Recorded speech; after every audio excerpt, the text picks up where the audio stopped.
The new PTB came out for Dead by Daylight, and it gave us a chance to test out a lot of the upcoming changes coming to the game. Now that I've had a chance to try it out for myself, I want to go through the pros and cons of each game-changing feature. A lot of simple, fun activities in DBD are gone forever, but at the same time, a lot of really unfun or toxic things are also being removed. And of course, with changes this big, the meta is also going to change.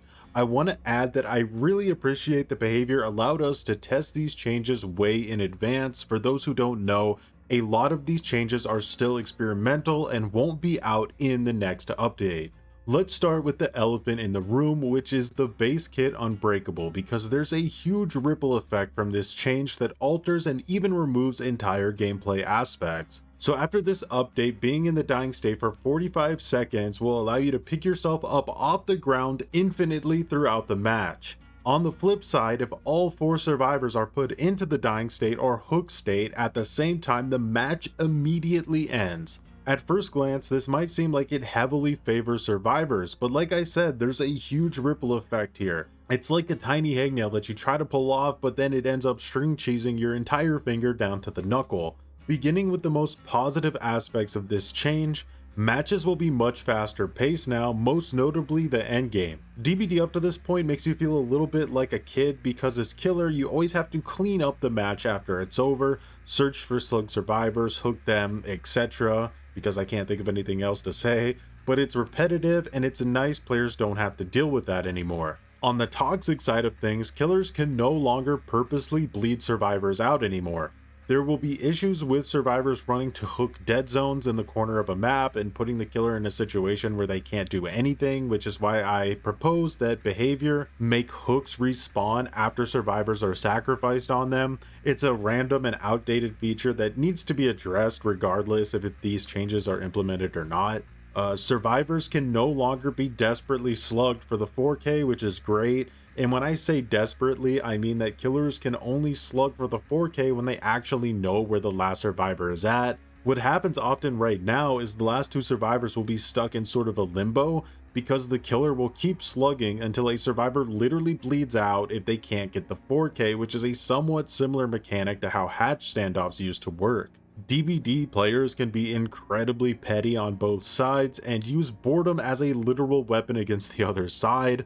All forms of grass touch standoff should be removed in my opinion. However, there's some side effects where fun features are being removed to make room for these changes. Giving the last survivor hatch is basically gone. Of course, it is still technically possible to let the last survivor find the hatch. It will be much more difficult for killers to let that happen because they won't really be the one giving hatch to the survivor, which won't scratch the god complex that we secretly do it for.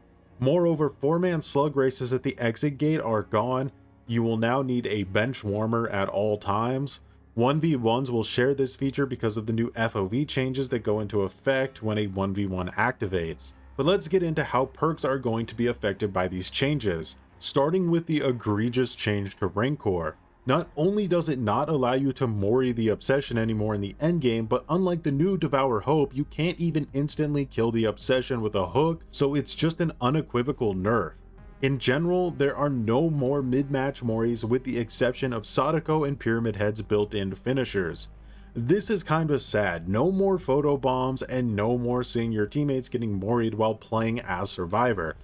I'm not a big fan of this change. It seems completely unnecessary. Add to that the devs cited one of the major reasons for this whole Mori overhaul was the fact that Moris were rarely seen, so it comes across very sketchy that they would remove in-game Moris. It honestly makes me think they're hiding something, and if that's so, that's super lame.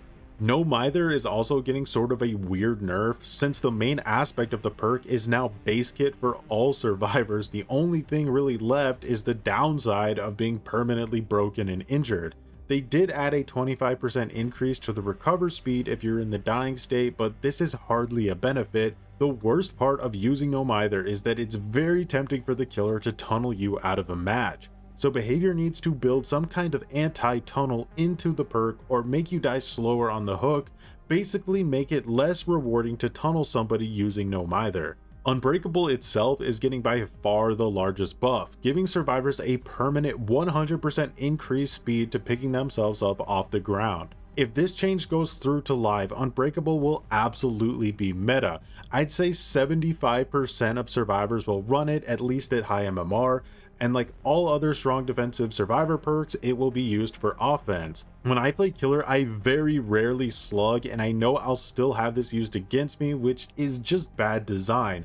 It makes it harder for killers to get hooks. Also, like a lot of others, I really did believe that the twins would be getting an update along with these changes, but there's no word of that happening, which is pretty unfortunate because now the twins are completely at the mercy of survivors running certain perks. Now that was always somewhat true, but those perks weren't meta and now they will be.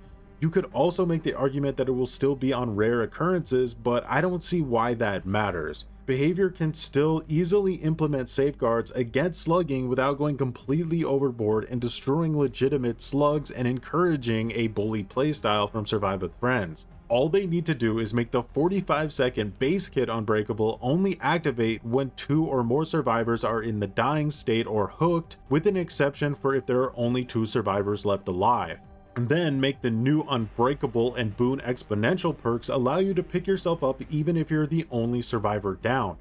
Boon Exponential could also have a recovery speed bonus because it's so niche and it's a boon, but not Unbreakable. This simple change keeps all of the positive aspects of the anti-slugging, but removes nearly all of the wiggle room for abuse, plus it saves a lot of perks from becoming completely worthless, like We're Gonna Live Forever as an example.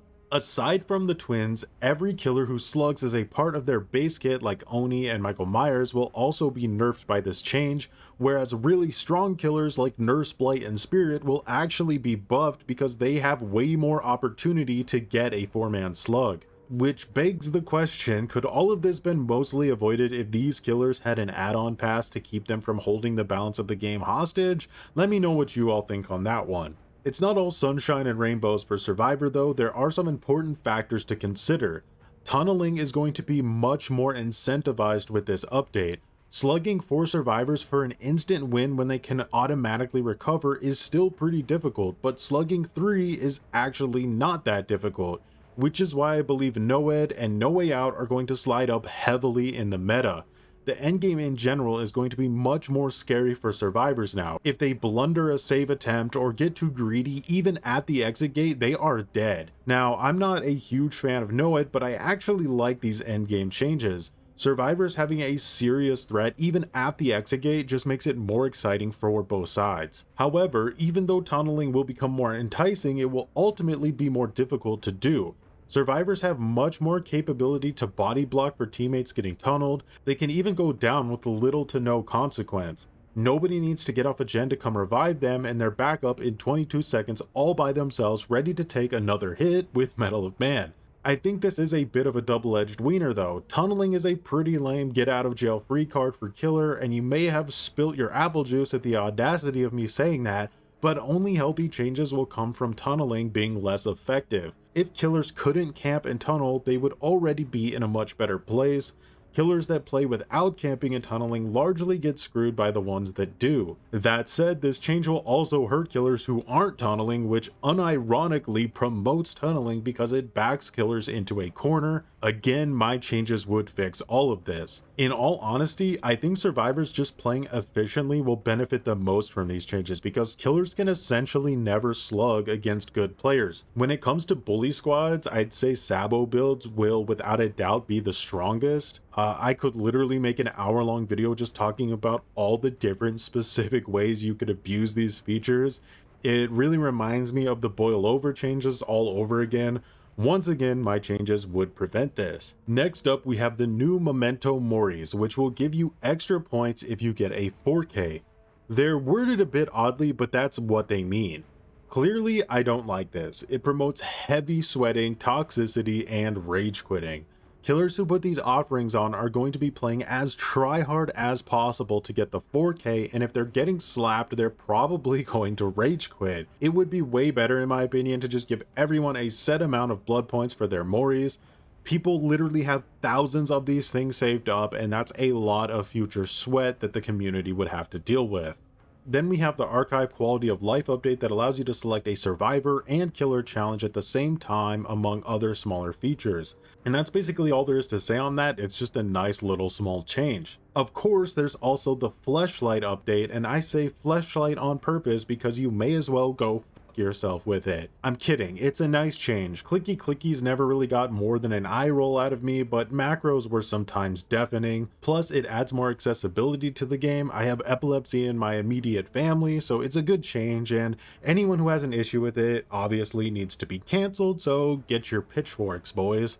There are also a few bugs with it, but surely those will be patched out by the time the update actually comes out. Now, I know I've said this before, but behavior would benefit so much from having a small group of content creators under an NDA to review their changes while they're still in the conceptual stage. These changes take a lot of time to develop, and they often have very obvious flaws that the right group with good intentions could easily snuff out early on. This would just make the whole development process much more efficient in my opinion. And I know what you're thinking. Troy, you're just saying that because you want to be on the council of tryhards. Silence!